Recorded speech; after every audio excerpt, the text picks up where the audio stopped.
তাদের অধিকার প্রতিষ্ঠার জন্য তারা কথা বলেছে, তাদের অধিকার প্রতিষ্ঠার জন্য তারা যুদ্ধ করেছে এবং সেই যুদ্ধে তারা শহীদ হয়েছে। প্রিয় ভাই বোনেরা, আজকে আমরা এখানে সকলে মিলে, বিশেষ করে আপনারা আমার সামনে যারা উপস্থিত আছেন, লালমনিরহাট জেলা, বিশেষ করে পাড়াগ্রামের বিভিন্ন নেতৃবৃন্দ, আপনাদের সহযোগিতায় আমরা নাসিরের পরিবারের হাতে ছোট্ট একটি মাথা গোঁজার ঠাঁইয়ের ব্যবস্থা আমরা করে দিয়েছি।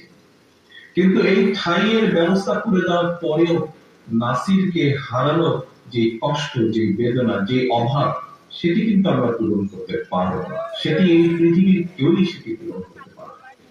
আজকে নাসিরের পরিবার তাদের পরিবারের একজন সদস্যকে হারিয়েছে, পরিবারের একজন আপনজনকে হারিয়েছে। পরিবারের আপনজনকে হারানোর যে ব্যথা, যে কষ্ট, এটি আমি নিজে অনুভব করতে পারি, কারণ আমি আমার পরিবারের সদস্যদেরকে হারিয়েছি। প্রিয় ভাই বোনেরা, আজকে এই যে একটু আগে বললাম যে আমাদের সামনে বিরাট প্রশ্ন, কেন আমরা নাসির সহ, শাহন সহ আমাদের শত শত ভাইদেরকে আমরা হারিয়েছি। এটি আজকে প্রশ্ন।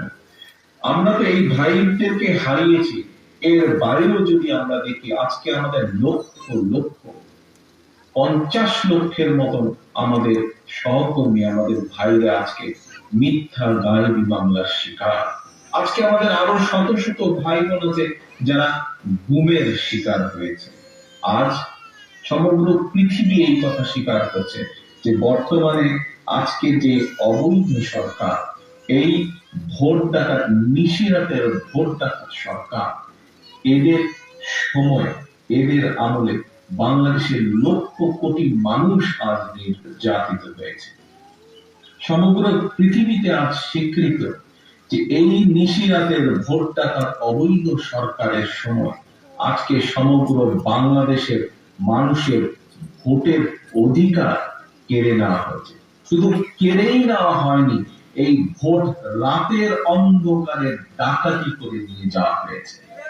আজকে সমগ্র পৃথিবীব্যাপী স্বীকৃত যে আর এই ভোট ডাকাত অবৈধ এই লুটেরা সরকারের অধীনে বাংলাদেশের মানুষের বাক স্বাধীনতা পেয়ে নিয়েছে।